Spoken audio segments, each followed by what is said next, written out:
Estados Unidos não é mais a superpotência do mundo, China é uma das super grandes potências que existe hoje. Uma das grandes preocupações dos Estados Unidos é a hegemonia chinesa e a presença chinesa em várias regiões do mundo e, sobretudo, na América do Sul, que a gente sabe que os chineses têm crescido bastante em participação em vários países da América do Sul em termos de infraestrutura. E eu acho que esse foi um dos recados que esse governo Trump demonstrou para a região, e acho que elegeu o Brasil como um bode expiatório no sentido, olha, vocês aí da região que está todo mundo entretido com esse governo chinês, essa aqui é a nova ordem econômica.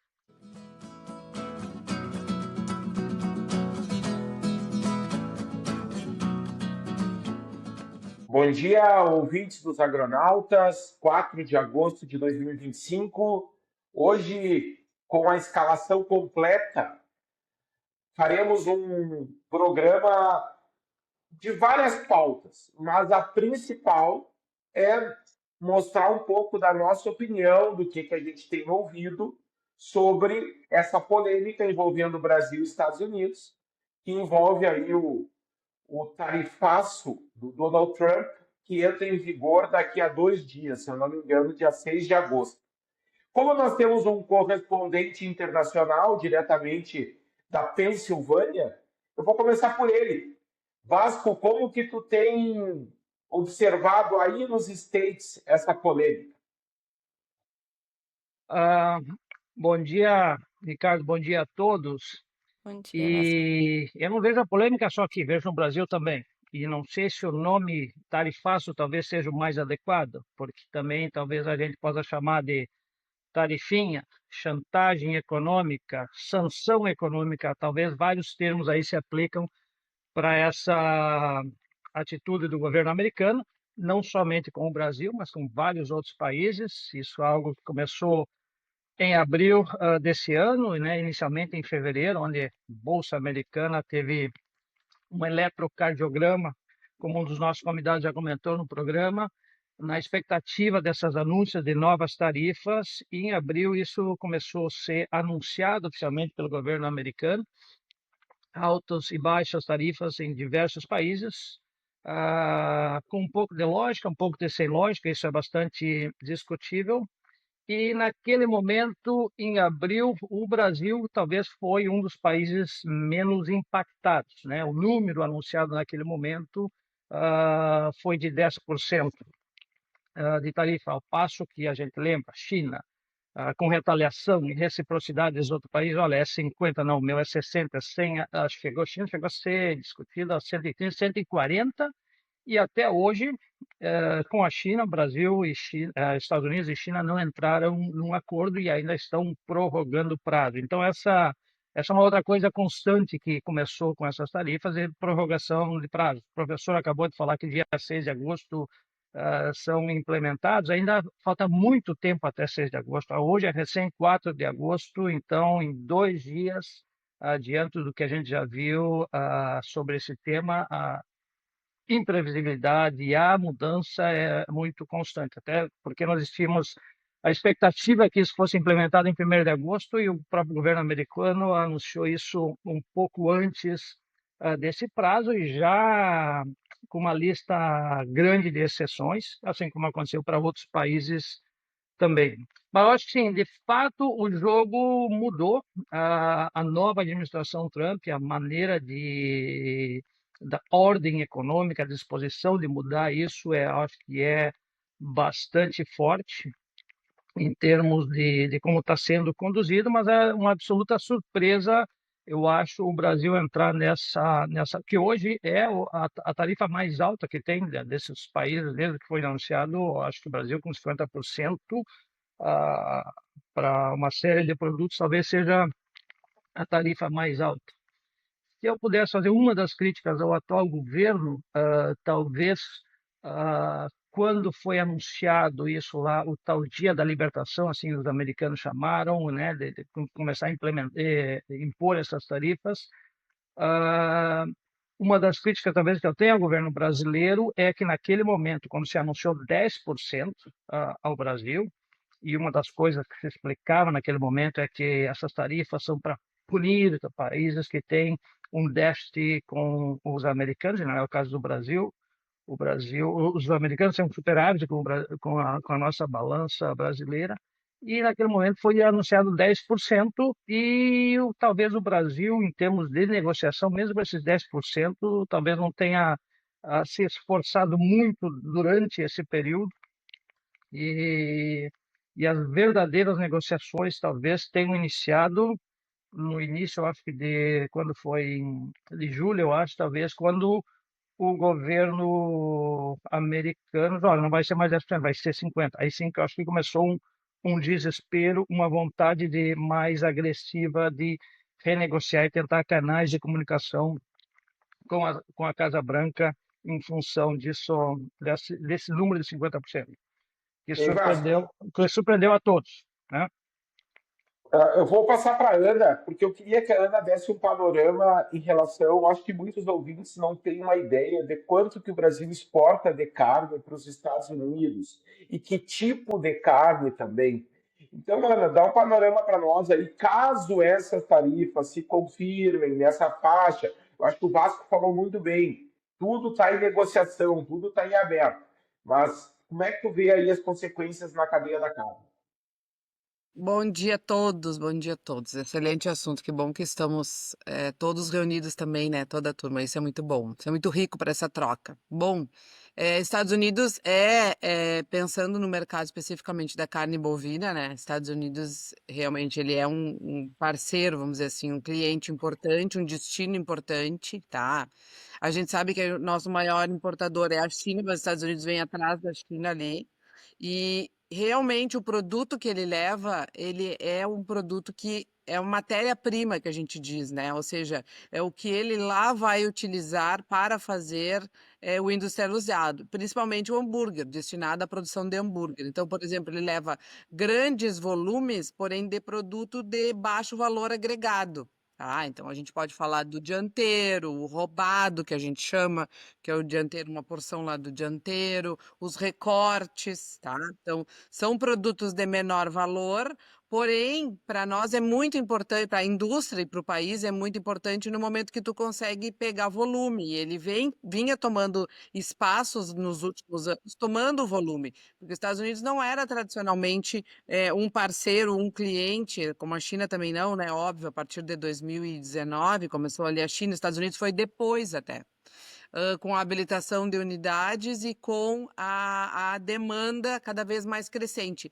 E a gente entende muito a questão da demanda crescente pela questão deles não estar conseguindo, eles não estão conseguindo abastecer o próprio mercado interno deles, né? Então a gente sabia disso, que eles vinham com menor produção, né? A gente sabe da questão lá de estoque, de produção, que atingiram o menor estoque dos últimos anos. A questão da produção, eles exportam também, eles são competitivos na questão do mercado premium.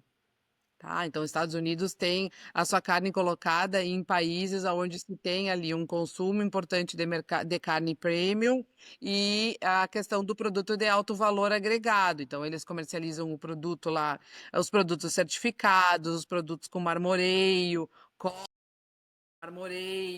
cortes, né, que a gente sabe, cortes do lombo, cortes nobres principalmente, né, principalmente os nobres ali.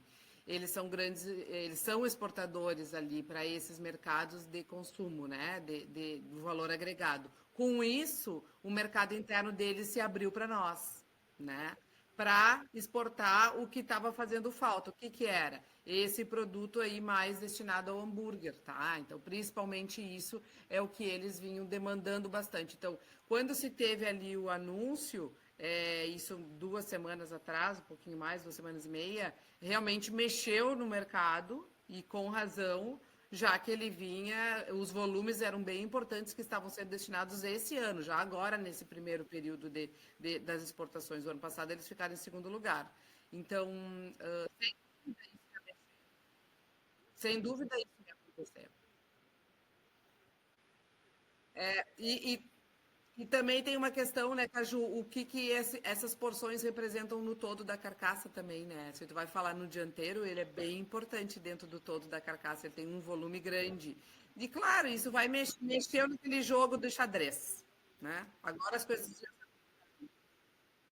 Ana, só te dando um breakzinho aí, ó, porque eu acho, Ana, só assim, ó, sempre o pepino é a carne que sobra, né? Pepino colocar, e os Estados Unidos estavam encaixando perfeito nisso, porque carne boa todo mundo quer, mas essa carne que é para fazer o blend do hambúrguer, dizer que felicidade, né? E que pena que aconteceu isso agora, né? Só para colocar que isso é muito É, importante, a distribuição não, da oferta do boi. Não, eu só ia subsidiar o Vasco com os preços médios, né? Para a gente ter mais ou menos uma ideia, para ver como é essa questão de posicionamento e de mercado, né? Estados Unidos, lá em 23, a tonelada média ficou em torno de US$ 6.000, em torno disso, tá? E o ano passado, a tonelada média já caiu para 4,5, tá? Então,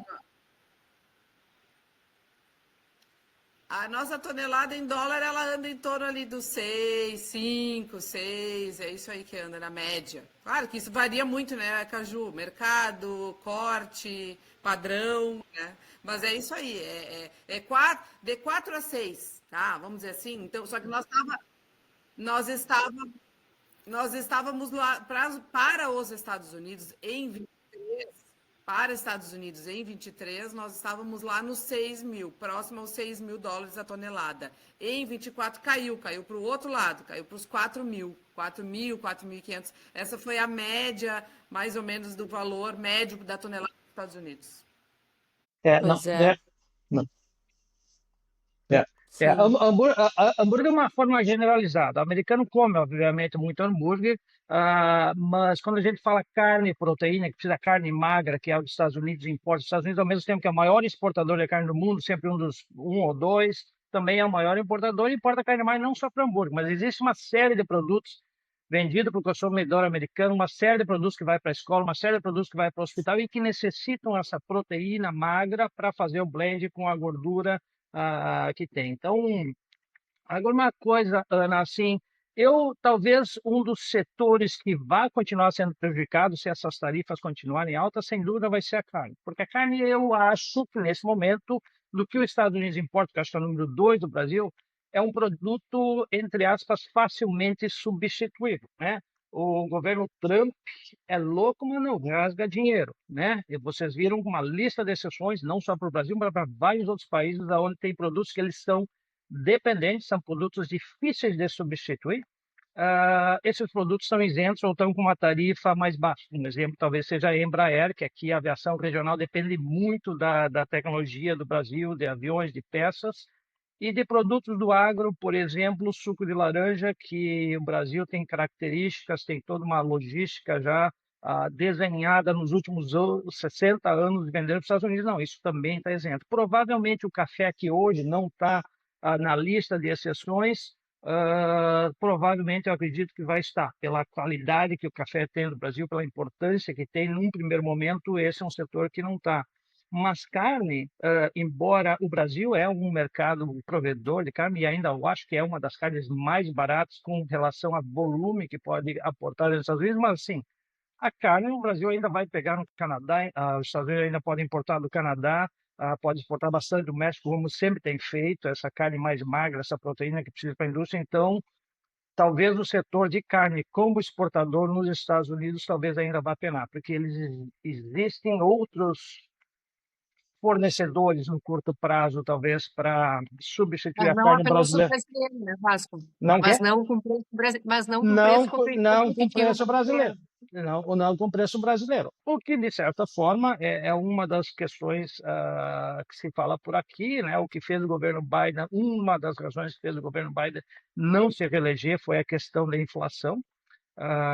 E quando a gente começa, olha, então não vai mais buscar carne do Brasil, vai ter que buscar de outros mercados, um preço maior, isso tudo pode ser um contribuidor para a inflação nos Estados Unidos, que não se reduziu. O Fed continua mantendo, né, a última reunião que teve a semana passada, o Fed, que é o Banco Central Americano, que estabelece taxa de juros, onde existia a expectativa de reduzir a taxa de juros, e ela reduz porque tem baixa expectativa da inflação, o Fed foi conservador e manteve a mesma taxa de juros, mas pelos primeiros últimos meses teve dois participantes do Fed que votaram, não, devemos baixar a taxa, mas no consenso ainda foi de manter. Então, inflação é bastante preocupante e é o que talvez os Estados Unidos buscando carne de outros Vasco, países. sobre inflação, eu acho que tu deveria espalhar bastante aí para os teus conterrâneos americanos aí, qual é o custo, qual é o preço que nos pagam, o custo não, qual é o preço que nos pagam aqui o produtor para dizer que essas taxas estão atrapalhando de chegar uma carne tão barata para vocês aí, tá? Porque se a gente avisar quanto que nós estamos recebendo aqui e qual é a possibilidade de chegar lá a carne, o pessoal vai fazer pressão no Trump. Vai fazer uma, como é que se diz, uma passeata. Baixa. Não. Pessoal, a Yara e a Ana estão inscritas. Concordo com o Caju, eu acho que é claro que dá uma mexida, né? Por mais que seja o 6,5 que seja, ele vai dar uma desestabiliza. Porque também a gente tem que pensar numa proteína que ela tem uma validade muitas vezes. E aí acaba virando para botar no primeiro momento, o que faz? Até tu achar um novo cliente, vira para o mercado interno, né? Esse é o comportamento. Eu acho que assim, ó, tudo é uma oportunidade. O Brasil agora vai ter que se virar em achar novos clientes, né, para esse produto, tá? Então vem oportunidades. Eu sou uma pessoa positiva, né? Eu acho que vai ter que sair, procurar e achar, e vai achar, e tem mercado, entendeu? Vai ter. O próprio Estados Unidos tem acontecer mais ele, vai ter mais. Então a gente vai ter que sair atrás, procurar e achar novos mercados. O mercado interno, num primeiro momento, ele dá uma bambojada porque é dianteiro, entendeu? É dianteiro, o dianteiro entrou rasgando barato, derretendo barato, sabe? E esse cenário que a gente tem realmente, e também o comportamento do produtor também, né? A gente teve ali um boom de oferta já no medo, né? Aquele comportamento manada. O comportamento manada também existiu. Deu uma desequilibrada. Sabe quando o barco dá uma. Eu não sou do barco, né? Mas enfim, deu uma. Passou a onda. Mas depois já passou. Depois agora é comportamento de mercado. Agora já não tem mais. Mas a oferta já tá. A oferta já tá. Aquele gráfico, pessoal, ainda encontro da Ana, aquele gráfico da Scott Consultoria, que dá o preço global da arroba, né, no mundo. Eu acho interessante que da Argentina, por exemplo, está $71. A Uruguai, 76, agora em 25. A Paraguai, 63. A Austrália, 74. Irlanda, 127. Estados Unidos, 118. E Brasil, 52. Ninguém tem um preço mais barato que o nosso. É $52. Isso em dólar.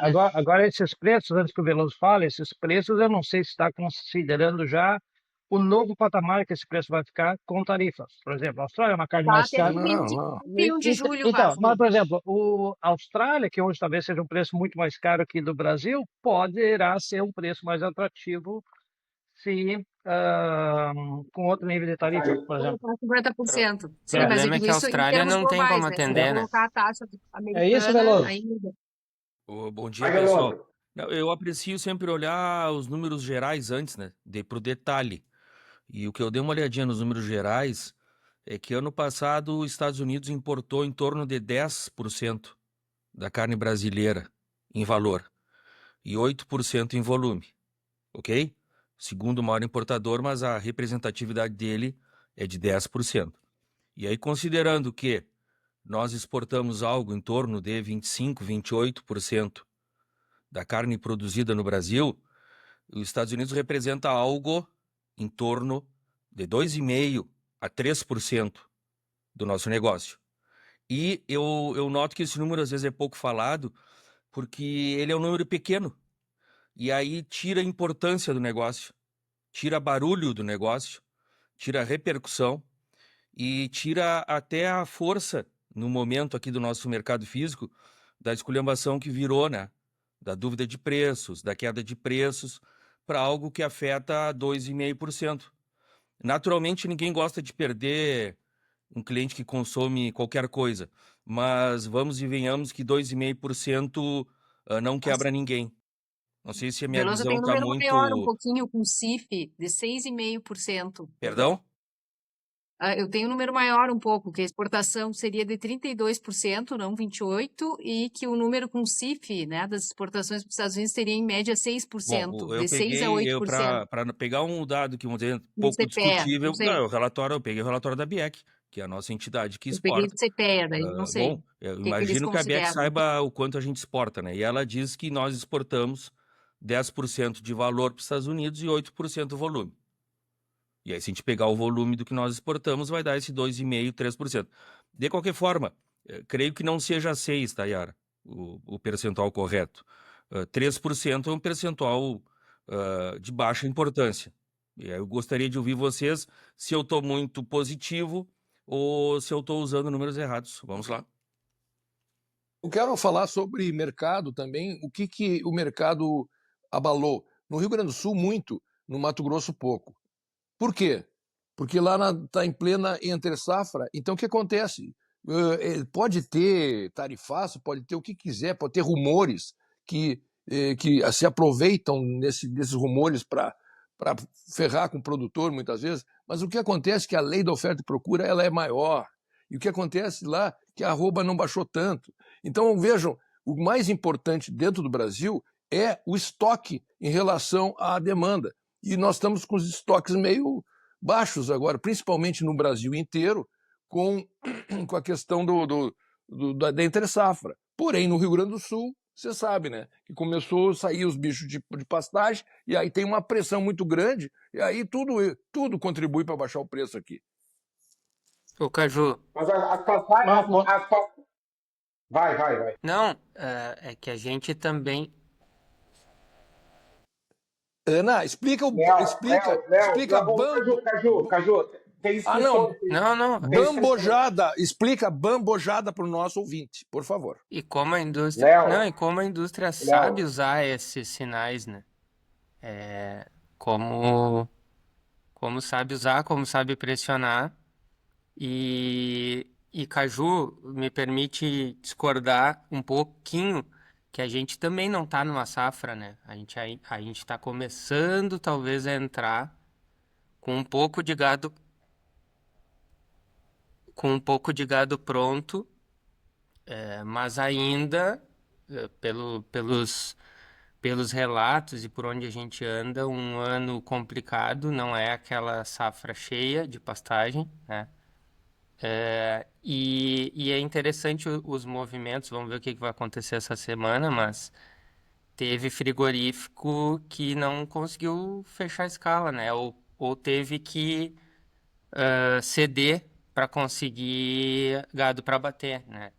Então, eu sou meio, como é que diz, velhinha de Taubaté, né? Às vezes meio inocente, achando que em algum momento a indústria vai ser um pouco mais parceira, né? Mas eles realmente, eles nesses momentos, eles buscam a margem a maior possível e não se importam nem um pouco com como o produtor está organizado, tá? Eu tenho relatos aí de negociação que em 3 dias aumentou a 50 centavos em quilo, por necessidade do frigorífico. E eu acho que tá bem isso. É do jogo, entende? É do jogo. A gente se chateia um pouco por estar nesse jogo e talvez o produtor, pela sua falta de força, né? Por ser alguém pequeno dentro do jogo, muitas vezes ele se vê acuado, né? E tem que se entregar, e muitos se entregam, outros não, e faz parte do jogo. Então é isso aí, mas o mercado tá se movimentando. Eu acho que vamos usar um termo americano, a big picture, Vasco. A big picture é favorável. A lupa tá nos judiando, mas eu acho que o movimento é positivo. Sobre a entrada do México aí, que eu li qualquer coisa, ou alguém me comentou, que o México poderia ser agora um mercado a ser explorado, até porque o México faz uma tabelinha com os Estados Unidos. Isso confere?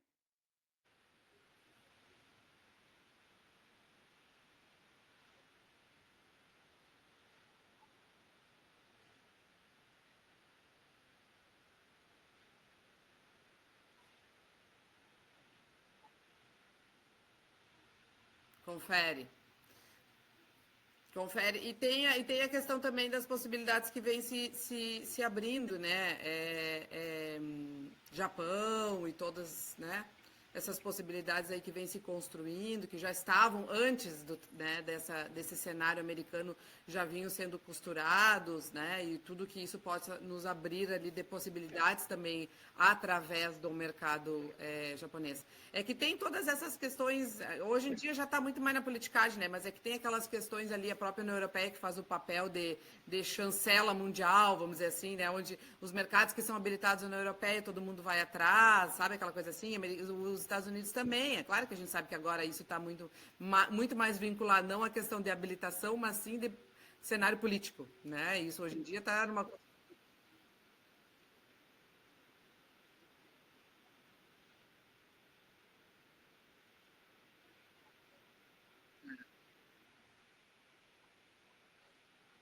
Muitos.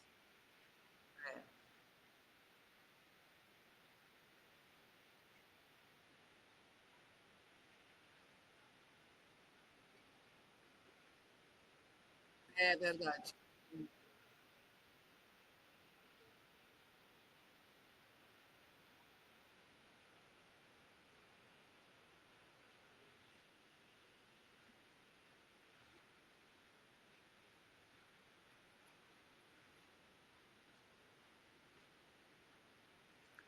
Para esse produto a gente não consegue competir.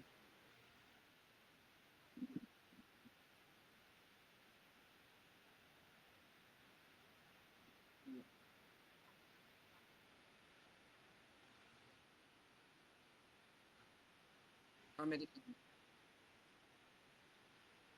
Mas ele abre a possibilidade de outros, né, Vasco? O estar mandando alguma coisa para o Japão abre outros, entendeu? Dali da região.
É, Interessante. Japão, Ana, eu acho que o grande mercado que deve ser explorado pela carne brasileira é toda essa parte da Southeast Asia, Sudoeste Asiático, ali tem vários países com grandes populações Japão é meio que uma ilusão nossa de dizer que o Brasil pode ser, obviamente que vai em algum momento exportar carne do Japão, pode exportar, mas sempre volumes vão ser pequenos. O Japão é o principal mercado da carne americana, da carne premium, então em nenhum momento eu acho que os Estados Unidos vai deixar isso barato, vai facilitar, vai aliviar. Diz, olha, imagina um grande produtor de carne como o Brasil entrando no mercado japonês, até que os japoneses, desde toda a Segunda Guerra, depois da Segunda Guerra, foram educados a comer essa carne que os Estados Unidos vendem com grande marmoreio e coisa, e o hábito e a maneira como se consome carne do Brasil, eu não vejo. É, eu também acho que não consegue. Então, isso sempre vão ser mercados que o Brasil está exportando, pode celebrar, mas assim, vai ser volumes assim insignificantes, eu acho. Essa é a minha expectativa em função de que é o mercado, é o jardim, é o backyard, é o terreno da carne americana junto com a Coreia do Sul, né?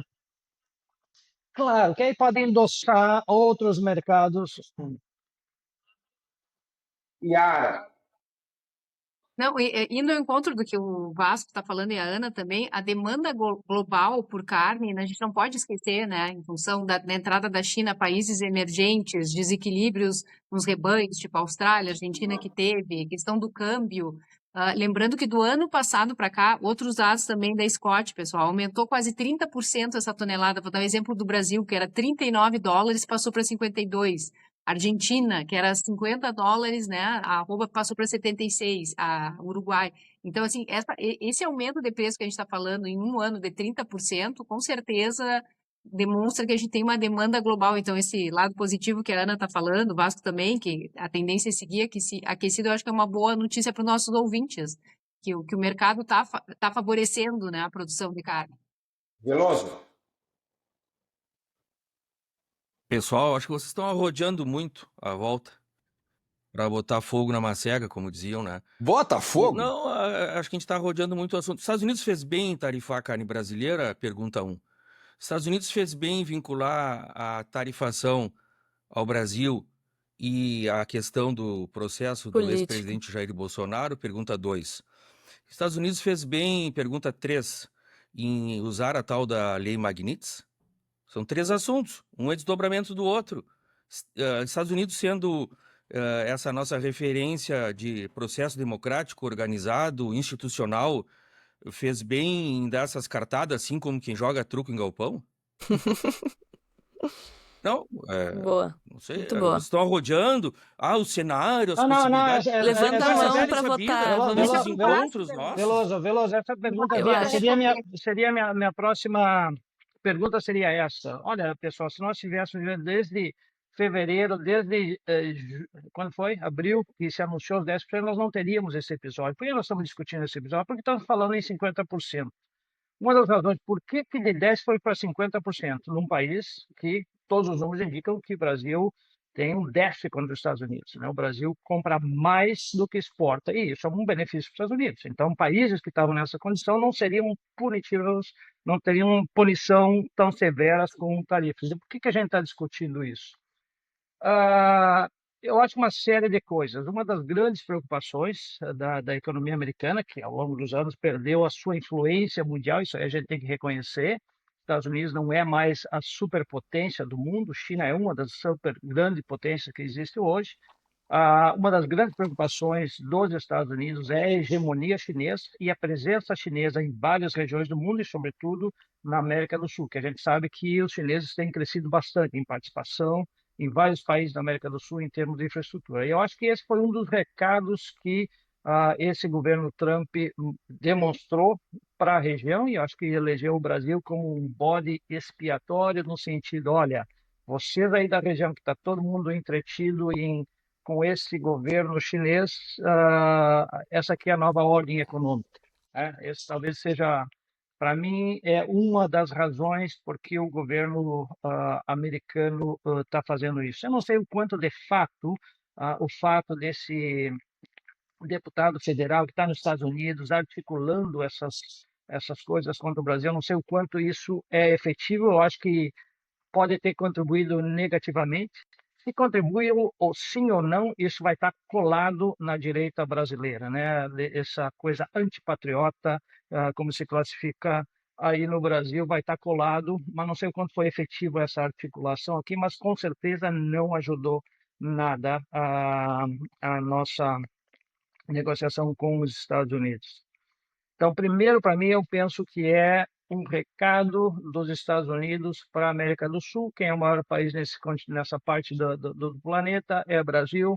Então, para mim, essa é uma das principais razões. E aí, acho que a segunda principal razão é essa questão Brasil, primeiro Europa. A Europa talvez seja da região mais avançada em regulamentações das Big Techs. Regulamentação é colocar ordem na casa de como essas grandes empresas vão operar. Vocês lembram, ou quem assistiu partes da posse do governo Trump, que aconteceu há 4, 5 meses atrás, né? É muito recente esse governo e todo o impacto que está causando no mundo.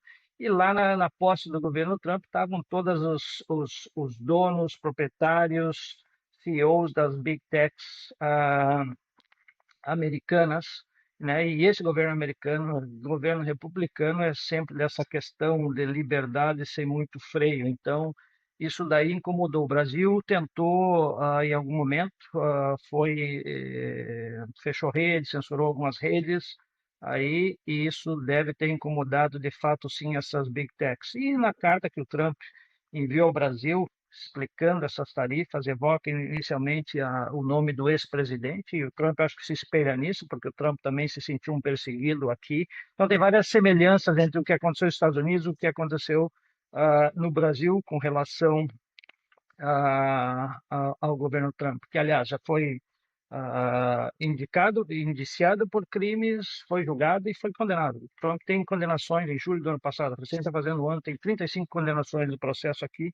Eu acho que meio que a história do Brasil recente do ex-presidente se espelha muito o que aconteceu com o Trump, além do esse governo atual do Trump de patrocinar, incentivar essa nova frente liberal de extrema-direita no mundo inteiro, né? O governo Trump sempre teve identificação com isso, e aí acho que evocou o nome do ex-presidente durante essa carta, mas colocou lá também, olha, também é por causa de Big Techs, também, que o Brasil se dispõe a fazer regulamentações, não sei o quanto isso é avançado no Brasil, mas pelo menos sinalizou isso e já deu sinais de que, do ponto de vista de justiça, que censurou algumas redes sociais no Brasil, assim como a do Trump foi censurada aqui nos Estados Unidos, né? O Trump tem a sua rede social, também foi censurada. Então, acho que esse espelhamento também ajudou a causar esse impacto, essa atitude do governo americano contra o Brasil.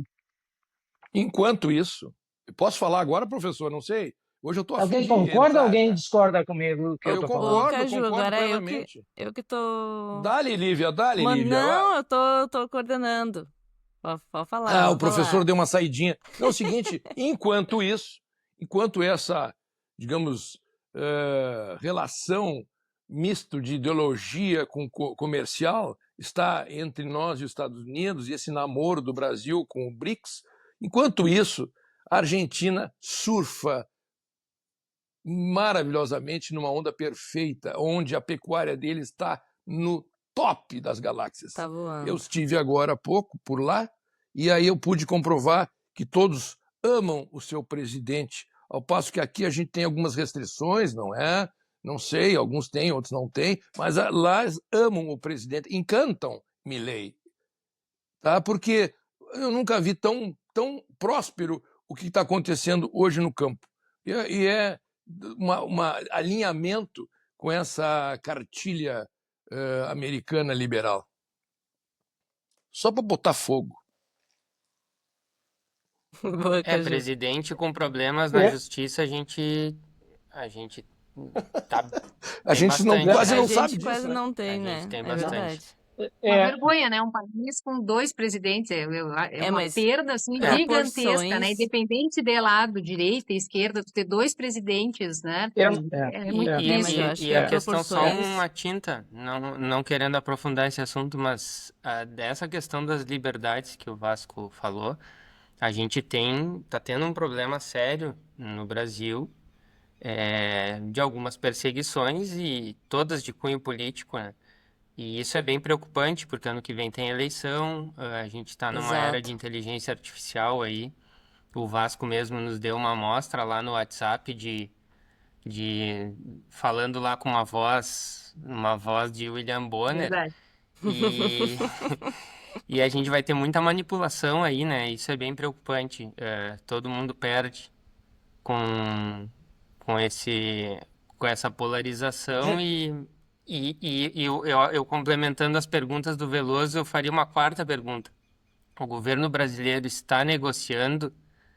E uma quinta pergunta, se está negociando, Fala, está Putin. negociando bem, está conduzindo bem a resposta ao tarifaço, ela foi alinhada com a diplomacia brasileira, que sempre foi uma boa diplomacia, né? Um Exato. país da paz, né? Um país que se relaciona com todo mundo.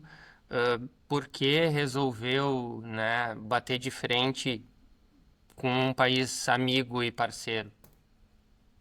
Ô, Léo, mas são 5 perguntas. E as respostas? Ninguém respondeu, eu ia Respostas dizer. tão vagas. Eu só sei que nada Vamos fazer sei, eu uma não tenho as enquete. respostas.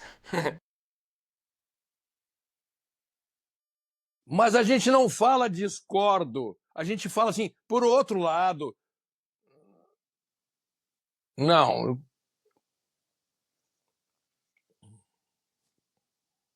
Mas agora lembre-se, o que Milei, né, está fazendo na Argentina e coisa, não sei se a tua opinião é generalizada, né?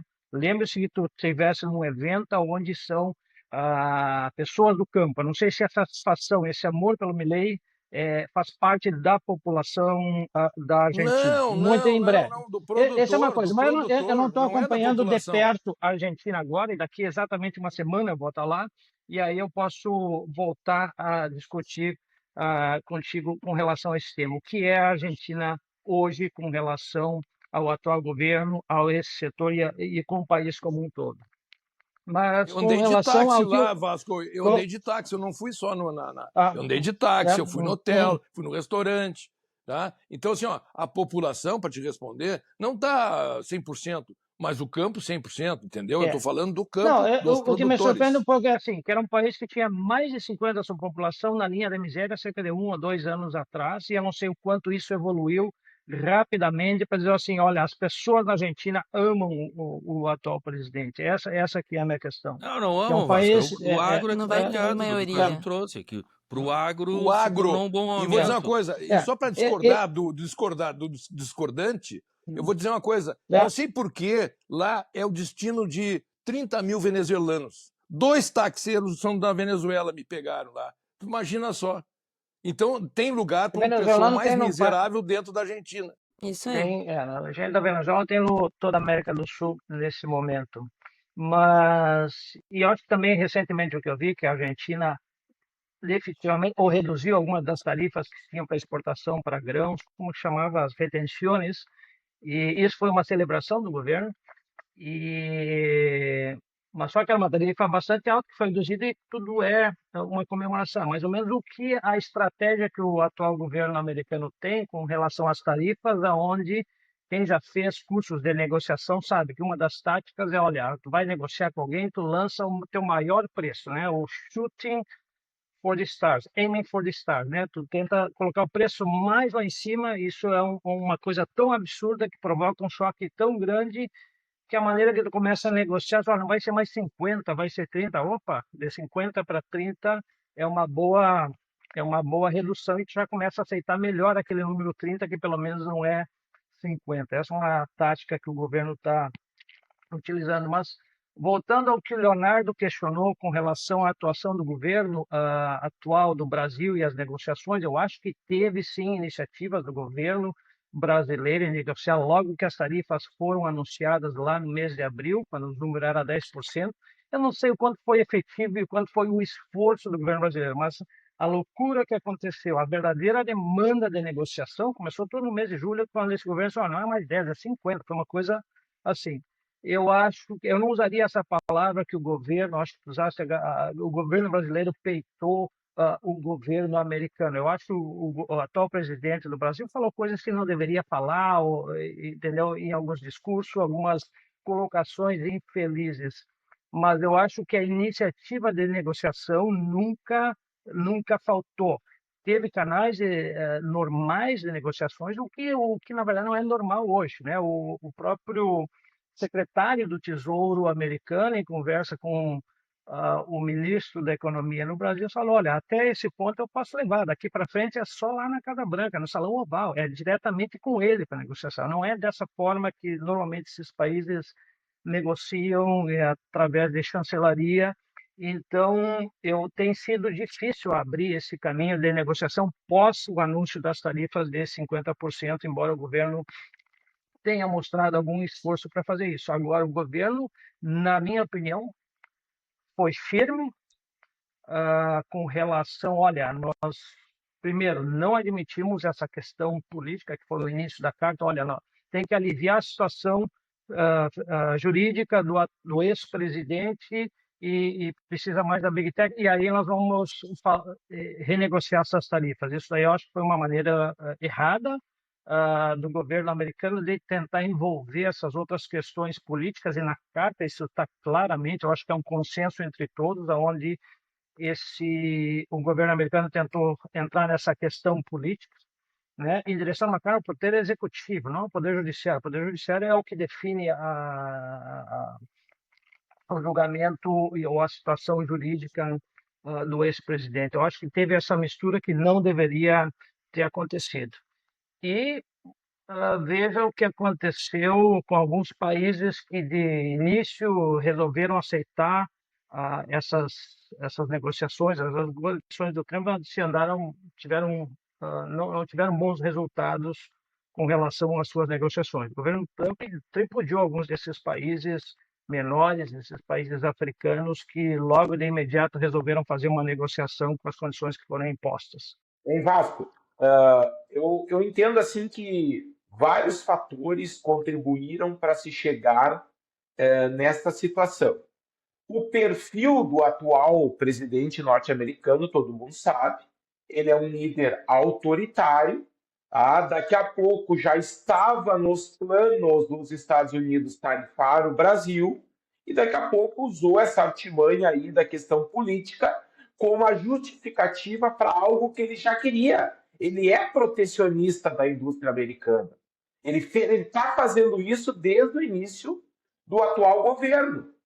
Então, junto com isso, com essa vontade de tarifar o Brasil, ele usou dessa justificativa política para talvez justificar o que ele já faria de qualquer jeito. Talvez eu entendo mais por esse lado.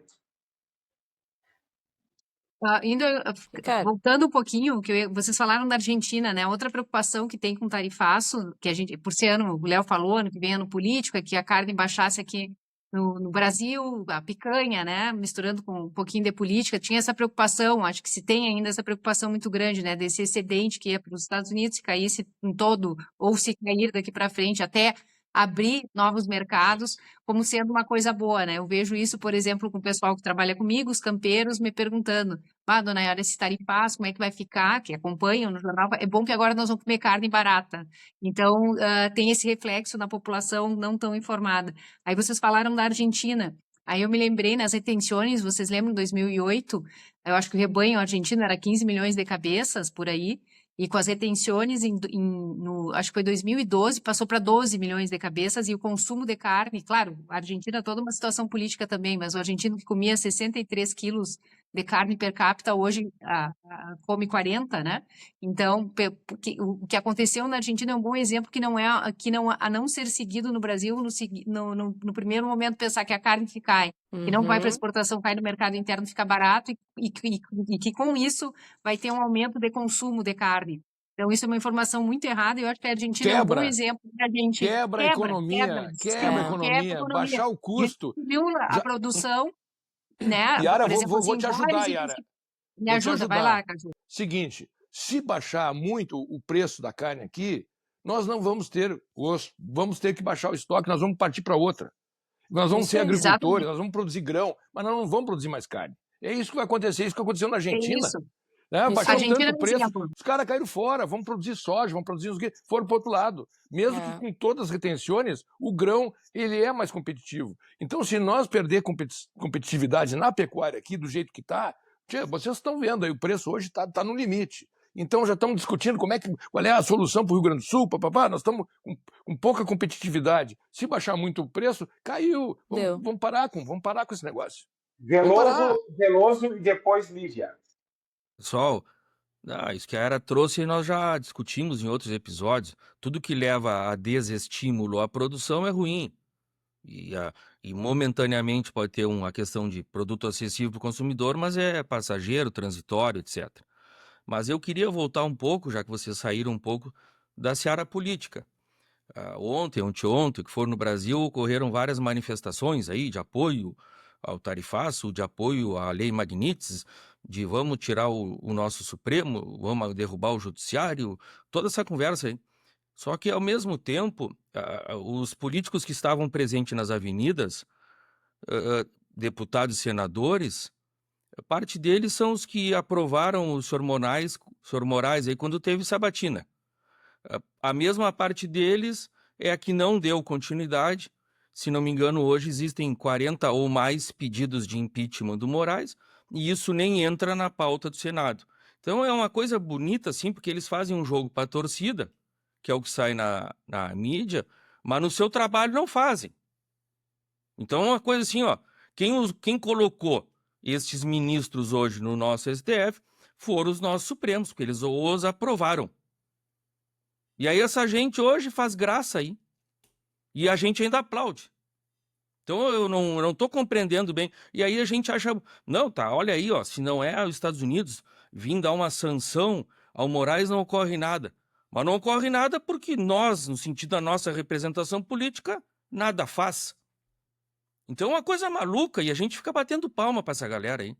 Entendeu? Então, eu não sei se vocês estão pensando um pouco Eu parecido tô de mim. contigo, Veloso. Só a Vasco, vamos deixar a Lívia aí que pode falar. Tá, eu quero só fazer um adendo aqui, de repente, enquanto a gente pensa nas respostas das várias perguntas que já que surgiram do Veloso, do Léo. Botar para nossos ouvintes.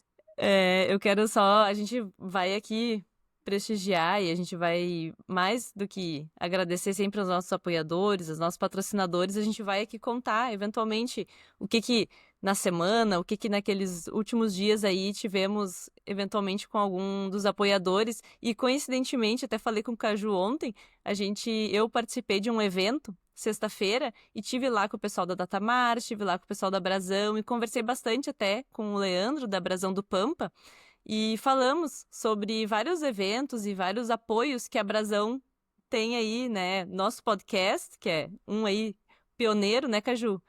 A Brasão. E foram os primeiros a fardar, que nem diz Primeiros, o Grecelé. exato. Exatamente. E daí falamos isso, né? Eu tava agradecendo, falando com ele isso, e convidar aqui e relembrar o pessoal que agora na Expo Inter sempre tem, o pessoal do De Olho no Material Escolar sempre faz aí uma vivência, uma visita a feiras, e esse ano também a Brasão tá apoiando essa visita, então vai ter uma visita de 150 crianças por vários estandes, por várias partes ali da Expo Inter, o pessoal da Brasão vai apoiar, então no dia 2 de setembro vão ter ali mais de 100 crianças, adolescentes, andando pela Expo Inter. Uma breve pausa para agradecer os nossos apoiadores, que fazem com que o nosso podcast chegue até você. A ABS, Progresso Genético gerando lucro. A Factum Agro, transformando a gestão no agronegócio. Brasão do Pampa. Faça a pecuária do futuro hoje. Cotrijuque, Cooperativa Agropecuária Júlio de Castilhos. Seja feliz, seja Cotrijuque. Datamars Livestock. Soluções integradas para conectar você à sua fazenda. Frigorífico Silva, qualidade do campo à mesa. Ouro Fino Saúde Animal, imaginando os melhores produtos e serviços para alimentar o mundo. Revista Pecuária Sul, informação que gera desenvolvimento. Telexeia e Bastos Leilões, 30 anos de profissionalismo e transparência na batida do martelo. Propec Consultoria de Abate, do campo à indústria, gerando resultados. Lívia, é bacana eles participarem disso, eles sempre foram muito, muito receptivos para essas crianças, fazem um lanche lá. E eu quero dizer para vocês também o seguinte, o stand da Brasão na Expo Inter, que se aproxima, é um point. Vocês querem comer uma carne, querem comer uma mojerra, querem bater um papo legal, querem tomar uma cerveja, apareçam lá. Tá, mas Isso, eu nos não vamos convidaram. estender muito, que nós precisamos dar muitas respostas aí. É, Né? E eu não tenho essas respostas, e agora o Veloso entrou numa seara um pouco mais política. E aí eu não sei também, eu não tenho essas respostas, eu fico meio sem jeito aí, porque eu acho uma esculhambação geral na política, tá? Ela desconectada totalmente, uma tristeza, desconectada né? totalmente com a parte produtiva, seja A ou B, eu não quero aqui dizer quem é A ou B, não Concordo vamos, contigo, não vamos Cadu. tomar Independente partido, do lado, é mas uma vamos, tristeza. mas vamos falar que hoje não existe apoio, não existe política pública para a produção. É isso que a gente tem que falar. A gente tem que produzir Vai, Léo. apesar dos políticos. Não sei se isso é verdade, Cadu. Pode ter uma política que tu não concorde, mas existe financiamento, existe juro subsidiado desses planos safra, não sei se alcança todos os brasileiros. Não, E existe não. também, Olha aí, ó. existe também, do né, montante quando eles, subsidiado. existe também o pedido de ajuda desse setor quando tem alguma questão de frustração de safra, de seca, de securitização de dívida. Tudo isso é o governo que vai ajudar. Existe isso ou não existe? Não. Não. Mas, ô, Vasco, Acabou. Vasco, hoje em dia, esse apoio do governo para com os produtores tem a cada ano diminuído mais. O valor à disposição, sem falar, Vasco, na taxa de juros que praticamente inviabiliza tu tirar esse crédito de custeio. Imagina tu pagar 10%, 15% ao ano para uma atividade que não remunera isso aí. Então, Sim, mas se a taxa se a taxa básica do país é mais de 15% e o produtor pega 10%, Não quem é tem que 10%. Peraí. não sei qual que é o número. Eu sempre tive a imagem de que o plano safra brasileiro, que é dinheiro do governo que ajuda a financiar parte da produção do país, eu sei que não alcança todos os produtores, não financia 100% da safra, normalmente era um juro que era abaixo do juro de mercado. E alguém paga essa conta. Né? Agora é o seguinte, Vasco, só para tu saber, custeio pecuário. Né? Eu fui no banco para tratar assuntos pessoais, e aí o gerente olha para mim e diz assim, com uma credibilidade que tem a minha empresa, diz assim, vocês não estão precisando do custeio? Eu digo, olha, o custeio está muito alto juro para a nossa atividade, não é incompatível, né? E aí o cara diz, não, mas é menor que a taxa Selic. Eu digo, a taxa Selic anda por 15. Ele, mas então quanto é que está? Eu já fiquei assim, né, animado. Está 14. Eu digo, mas como é que eu vou tirar dinheiro? E a taxa Selic está muito alta. Já começa aí o erro. O Vasco, óbvio, só uma questão. Eu vou buscar depois a informação, mas grande parte, esmagadora maioria desse montante de recursos do Plano Safra atual são recursos de mercado. O governo anuncia. Isso mesmo. 5%, eu acho, Leonardo, eu acho que é 5%, não chega a 10%. Eu tenho esse dado também. É por aí. Até tem um vídeo do Antônio da Luz bem legal que explica didaticamente sobre isso. Então, são recursos de mercado que os políticos se apropriam e dizem lá num palanque que anunciaram um maior plano safra, papapá. Mas que, na verdade, é um recurso de mercado que tu vai no banco e tá. Tanto é que tem bastante gente que, quando os juros eram menores, aplicavam esse dinheiro. Era uma operação interessante. Ir no mercado e no banco pegar um dinheiro com um juro um pouco menor e aplicar. Hoje isso não faz sentido, porque dá elas por elas. Então... Mas, hein, Léo, desculpe te interromper. Eu sei desse movimento do passado, bem distante, né, Léo? Mas eu não sei se é uma coisa legal também, né, Léo? Tu pegar um dinheiro para a produção. Não tô falando que é legal. Não tô falando que é legal, tô falando que é real. Tá errado também, né? Não, claro.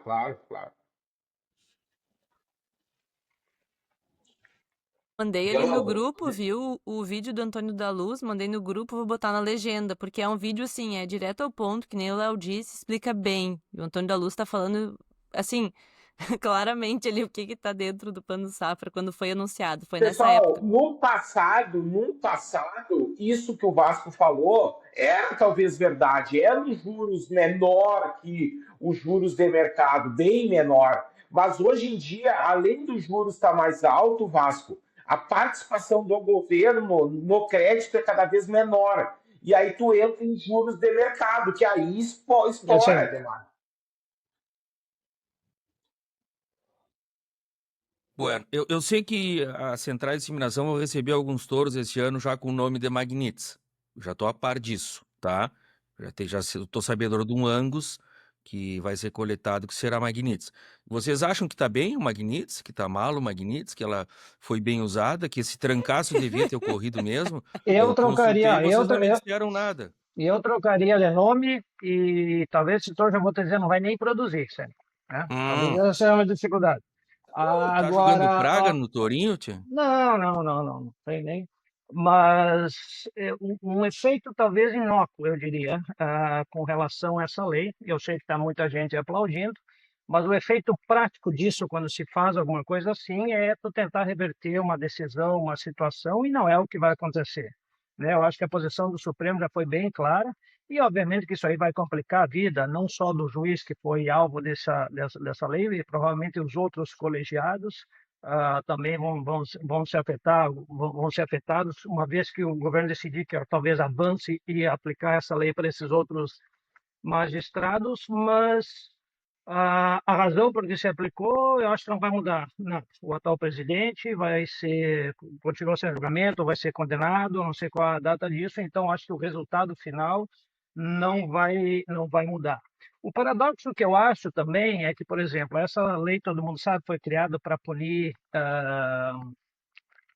pessoas que cometeram crimes contra a humanidade, corruptos. A lei foi criada para punir alguns corruptos, que não é o que se aplica talvez para o magistrado que hoje é alvo dessa lei. Mas, ao mesmo tempo, por exemplo, Estados Unidos, que assim como todos nós temos nossos paradoxos, o ditador de um desses países da Arábia Saudita que esquartejou um jornalista americano de dupla cidadania dentro da sua embaixada, jamais foi punido pelos Estados Unidos com essa lei. O Viktor Orbán, da Hungria, o primeiro-ministro dele envolvido até o pescoço com corrupção, foi alvo dessa lei ainda durante o governo Biden, e ao assumir o poder, o atual governo Trump simplesmente, olha, a lei está aplicada a esse sujeito, que eu não me recordo o nome, é meio que o braço direito desse presidente da Hungria, envolvido em corrupção, e ele foi praticamente absolvido. Olha, a lei agora já não tem mais efeito, removeu tudo. Então, esse paradoxo americano com relação a essa lei e aplicação é bastante questionável na minha visão. Mas o efeito prático eu acho que não vai acontecer, vai dificultar, até porque não foi endossado pela comunidade europeia. Essa não é só uma lei americana, né? Os outros países precisam endossar, precisam aprovar, e isso que complicou a vida desse braço direito do Viktor Orbán da Hungria, o que não aconteceu até o momento com o presidente do Supremo no Brasil. Então, olha, não vai ter carteira de bandeira, não vai ter cartão de crédito de bandeira americana, mas pode ter na Europa, pode ter. Vasco, seguinte, o Veloso levantou aí o nome dessa lei aí. Como é que chama o nome que eu acho que não vai vingar o touro? Como é que é o nome da lei aí? Como é que... Tá, eu acho que só pela dificuldade da pronúncia, eu acho que não vão nem botar no touro. Eu só queria dizer que existem vários touros em Centrais que chamam Bolsonaro, Milei, Mito, que sei eu, estão produzindo aí. Mas eu não vi nenhum touro chamado Careca, Moraes ou Lula. Que sei eu. Esses eu não vi ainda. Xandão é um bom nome. Xandão, eu não vi.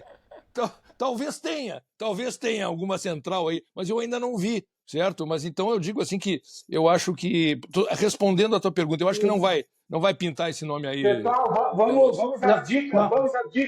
às dicas. Reta final. Eu tenho uma dica. Eu também tenho. Tá, eu tenho uma dica. Uma que esses dias mesmo estava me perguntando lá umas coisas de leitura e falando sobre esses temas. E um dos livros que eu gosto bastante é esse aqui, ó. Quem ainda não leu, George Orwell. Não. Tem um outro também que é muito bom em tempos de que a gente tá Qual vivendo. é isso que aí? Qual é o Esse aqui, 1984. não é o dos bichos. Tem também. Revolução. Revolução dos... Revolução. 1984 é o Vocês nome. não acham, o grande vocês não irmão. acham que o Xandão parece um personagem do 1984? Parece. Parece. Então fica a dica.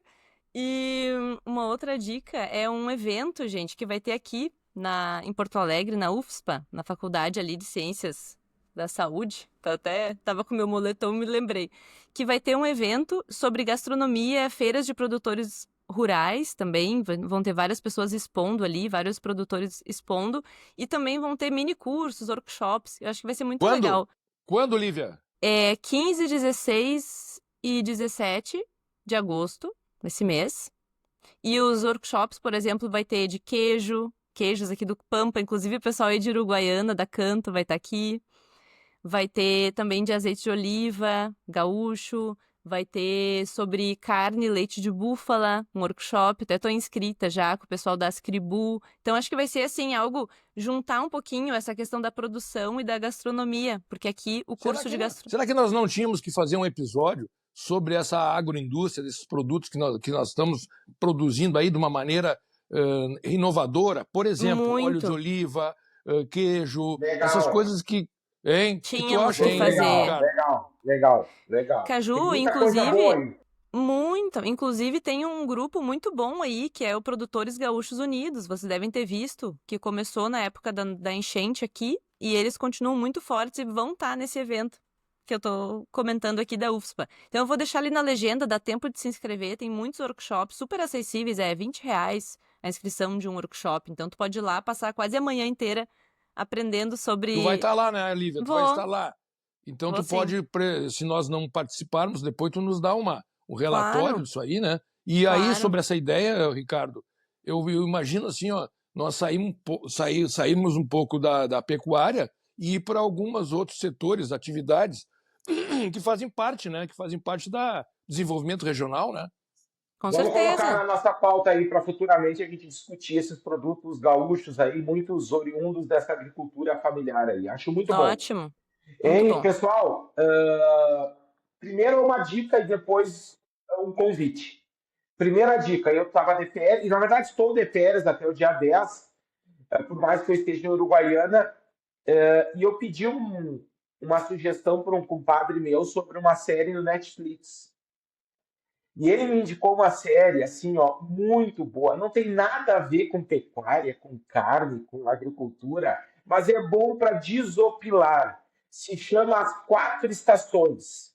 São 8 episódios de 30 minutos no Netflix. Tá? Assim, ó, é comédia, bem legal, bem contemporâneo, tá? As 4 Estações.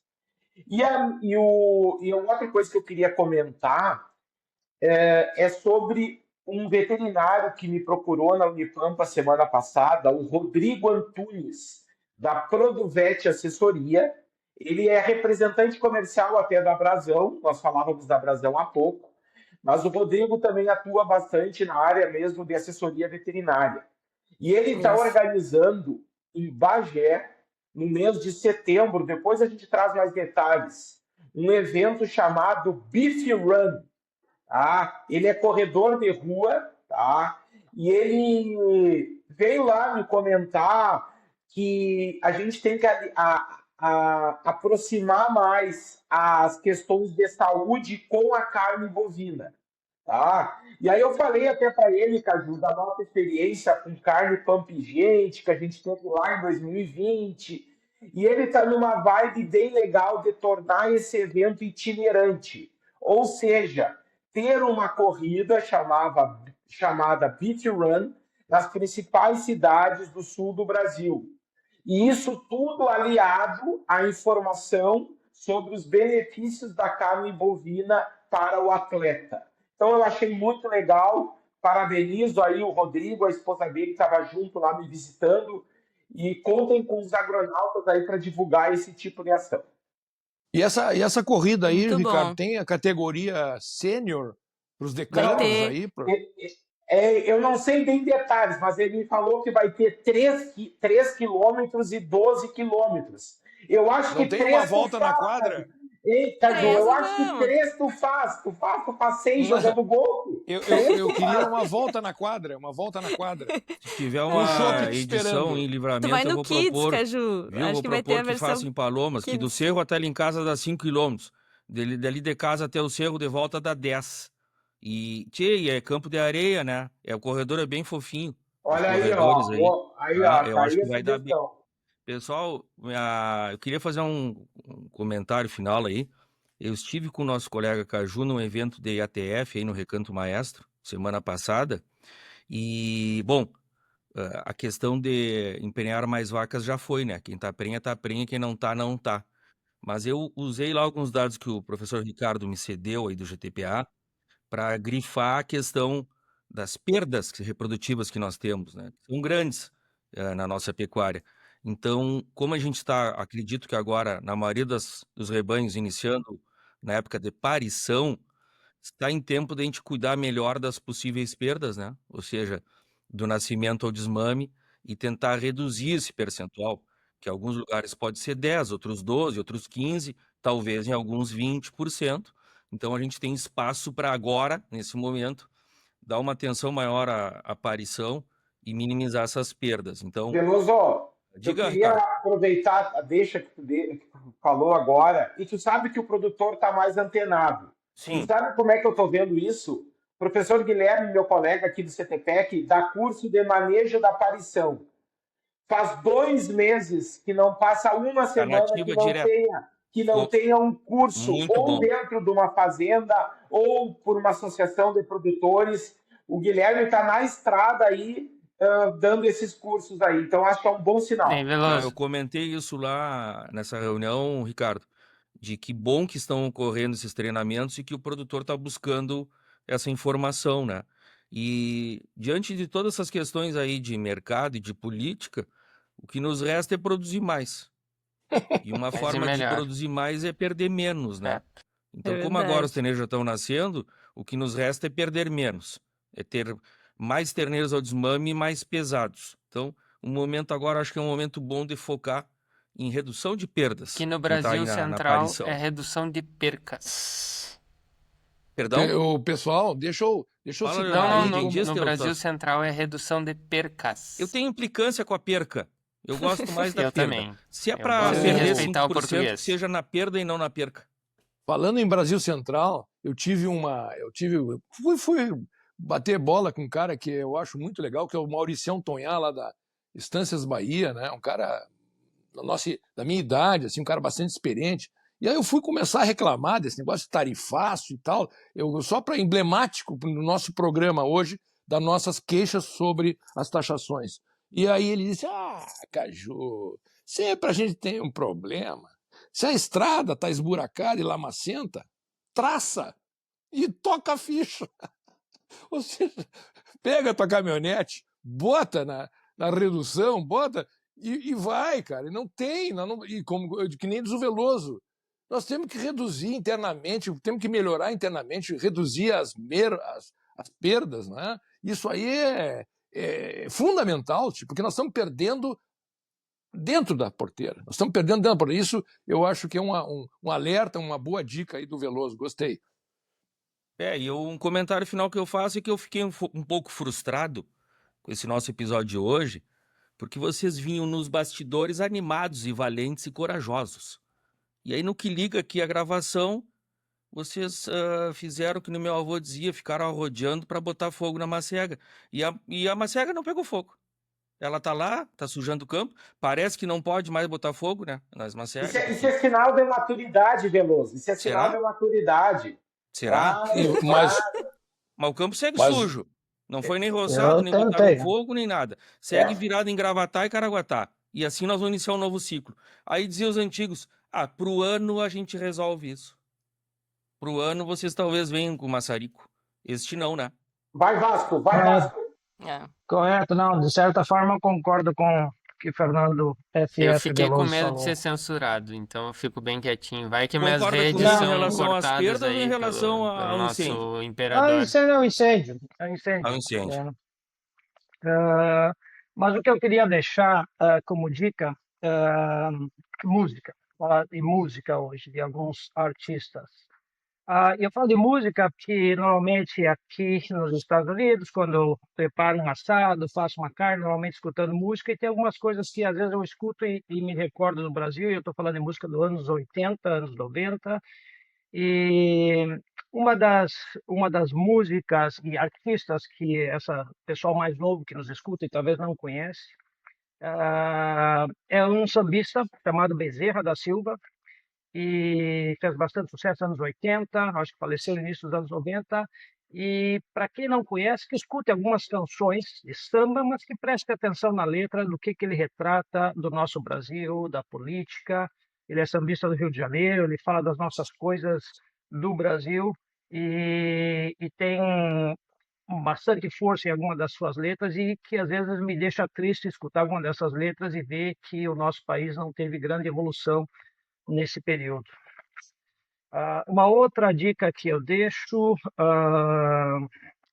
também de um outro grupo que fez bastante sucesso nos anos 80, mas especialmente com uma letra que chama-se Inútil, e a banda chama-se Ultraje a Rigor, uma banda que ao longo do tempo tem posições diferentes da sua questão política, do qual eu discordo, mas eles têm uma letra bastante forte que chama-se Inútil, onde a música descreve, né, e usa um português sem a conjugação correta, a gente somos inútil, e ele descreve o porquê a gente somos inútil. Então, quando eu escuto essa música, também penso um pouco sobre a nossa política brasileira e nós, como cidadãos, o qual que é nosso papel dentro dessa política. E uma terceira banda, que talvez mais conhecida dessa geração, uma banda do Renato Russo, acho que a Legião Urbana, e o Legião Urbana tem algumas letras bastante fortes também. A Legião Urbana é uma banda que nasceu em Brasília, nasceu na capital nossa da política, e tem letras bastante fortes e também bastante críticas, sobretudo uma das músicas chama-se Que País é Esse?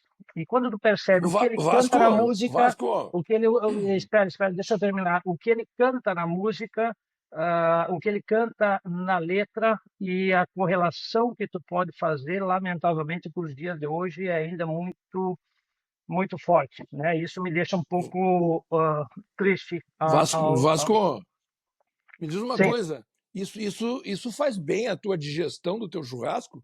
Ou como é que tu faz a sobremesa melhora, mas deve ser difícil digerir uma carne com bastante gordura que tem nos Estados Unidos, hein?